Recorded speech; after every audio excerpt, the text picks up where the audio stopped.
Ladies and gentlemen, welcome back to the channel. What a volatile day here in the S&P 500 and the overall markets. It has been nothing short of mind fuckery, if that's the word you want to put for it. Hopefully you guys are using this volatility to make some money nonetheless. We're starting to try for this end of the day rally comeback. We'll see if that happens. Yesterday's 10-minute rigged, the move on 350, the last 10 minutes of trading was a 1% positive move to the upside. So we will see exactly how this thing hashes out by the end of the day today, but it certainly looks better than not right now. But I will point out to you guys, this is now the second time that we have come down to 405. We have hit a bottom and since retraced dramatically. Right? Last time this happened was actually back here. We'll go ahead and pull this up.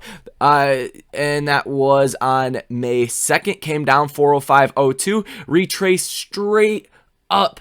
End of the day. This was a very historical rally. And then we had the Fed meeting, another historical rally. And then the next day, obviously yesterday was a very bad day. Now, in all reality, we have moved around a lot, but we have not moved at all. We are still at the levels we were for the last week. We really have not done all too much. Now, I do think in the grand scope of things, we are actually getting very, very close to a bottom. As you can see from some of these technical indicators, like the MACD, extremely bearish. The RSI, extremely bearish. And if we do go ahead and pull up the Bollinger Bands, you always tend to come back to the Bollinger Bands in due time. And the Bollinger Band, the 20-day simple moving average, is at 429. So I do think a rally of that magnitude is definitely in store for us potentially next week. And I want to go over exactly what is going to cause that rally next week if it does indeed happen. And it's going to be the CPI report. And we have some news and data we need to go over for today as well. But the next CPI report comes out May 11th. That is Wednesday, 8:30 a.m. in the morning. If core CPI comes down again for the third straight report, I personally believe you are going to see a rally in the markets. Now, it may or may not happen. Obviously, I am not a fortune teller here, but that's really going to be something that is materially bullish for the markets. The markets right now have a lot of uncertainties.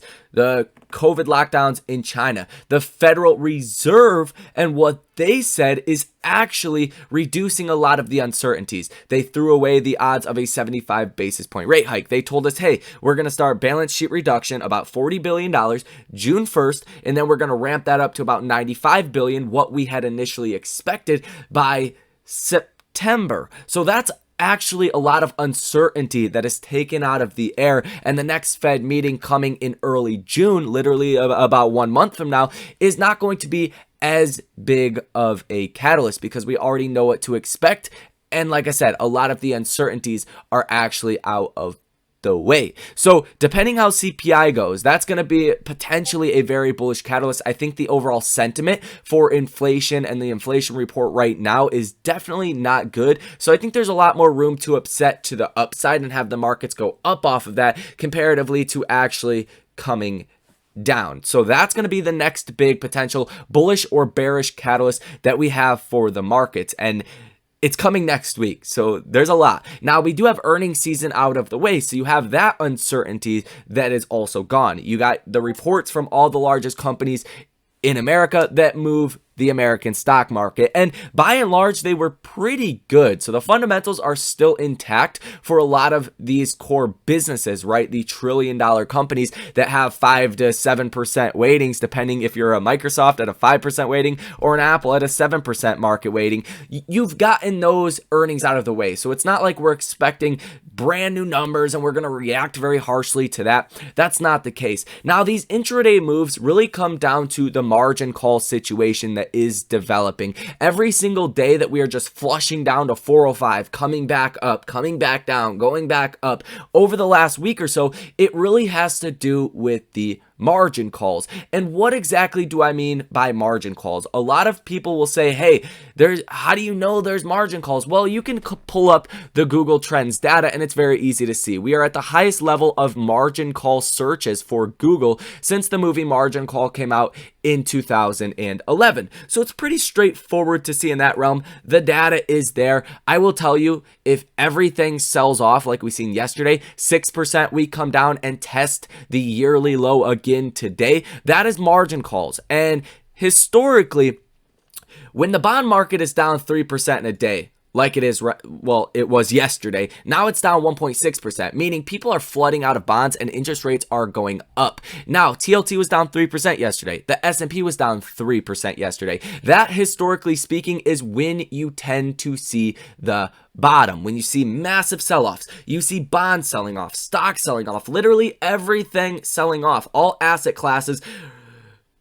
Besides real estate right now, selling off like that, you are closer to a bottom than not. Now, I'm not saying this is a yearly bottom that we could not go lower. I'm obviously not very bullish throughout the rest of the year, but I do think this sudden pullback in the markets over 25%, you will see a nice relief rally on the slightest bit of fundamental positive news. Now, what do I mean fundamental positive news? That could potentially mean the war in Ukraine ending, because that would affect CPI. That would help, obviously, inflationary pressures, and just that happening, regardless of like sanctions are lifted or not, that would take a lot of, of the negative air out of the markets, and potentially you could see a big relief rally based off of that. COVID's lockdowns in China going away, that's obviously going to be a great thing. Obviously, CPI going down, also another big thing. So I don't think it's going to take a lot of, those potential fundamental bullish things for the markets to actually cause the markets to react very violently. Keep in mind, we have a 2-to-1 put to call ratio. So for every one call you place on the markets,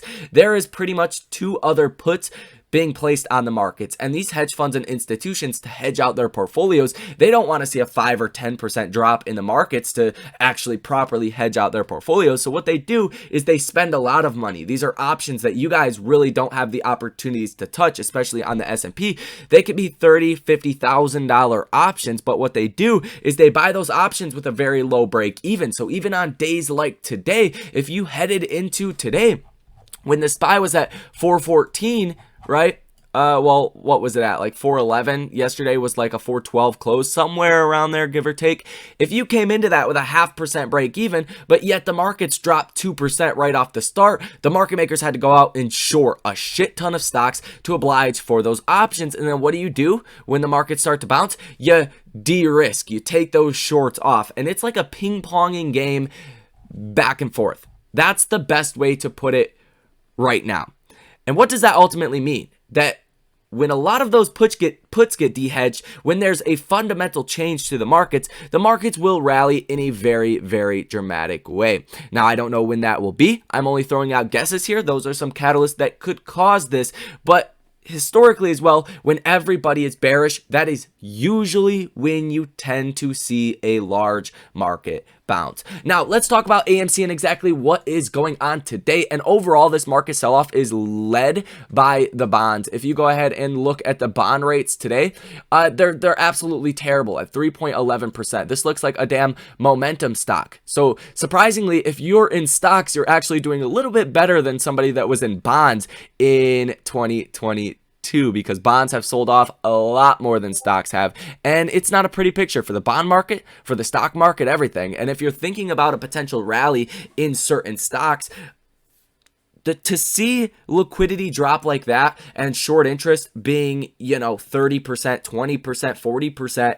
within certain companies, that's where you can really see these colossal rallies once fundamental changes happen in the markets. And that's going to be the biggest thing that I am actually paying attention to. But if we do go ahead and pull up some of the news that did come out, we did get the jobs report. And let's just go ahead and Google the damn jobs report, because it wasn't on the main CNBC headline.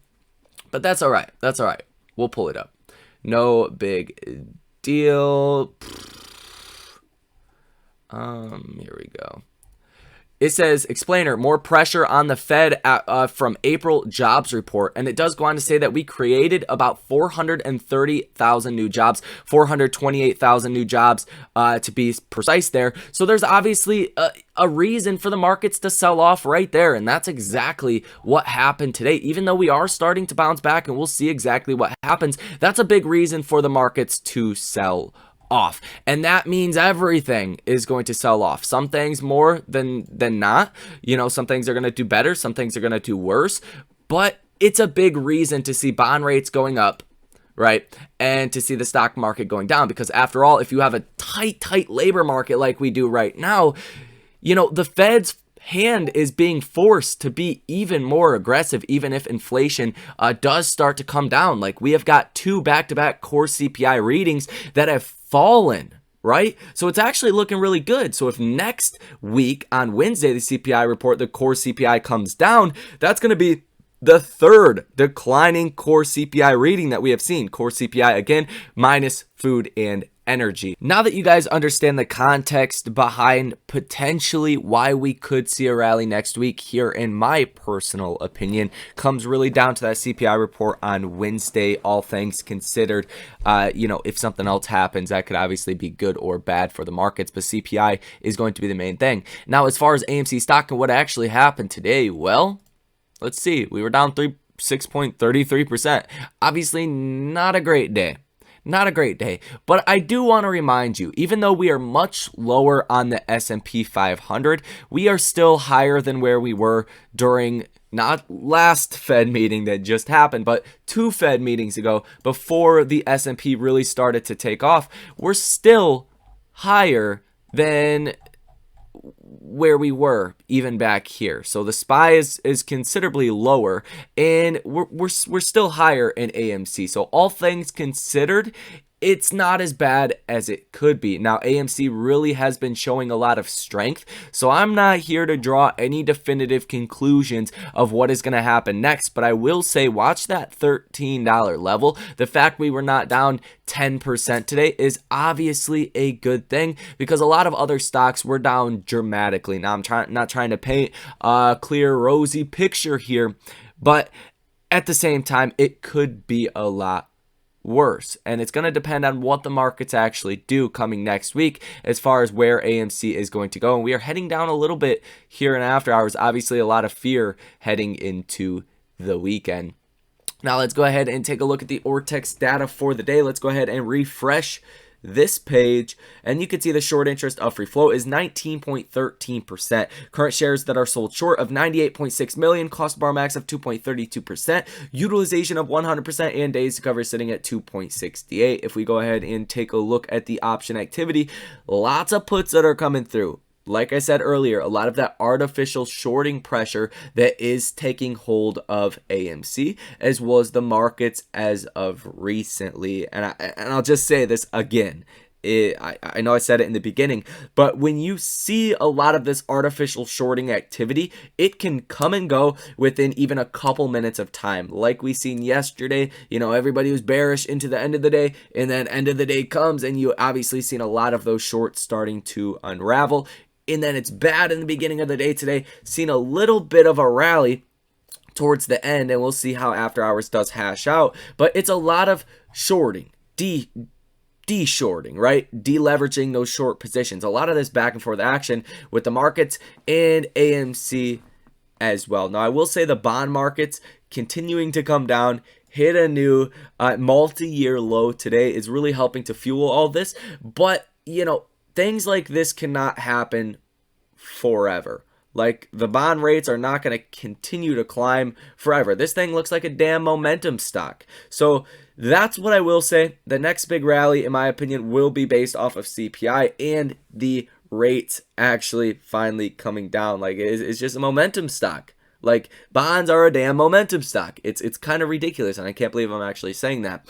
But nonetheless, I'm very bullish where we are currently at right now with AMC stock. After all, if you could go back before the last Fed meeting, 2 Fed meetings ago, I should say, wouldn't you have been a net buyer of AMC back here at 13 to watch it go to 35, right? You would have made over 200%. So that's kind of the way that I look at it. The overall fundamentals of seeing lower liquidity and shorts potentially seeing margin calls, and then those margin calls turning into 4-share liquidations is really getting better and better by the day, especially when bond rates go up.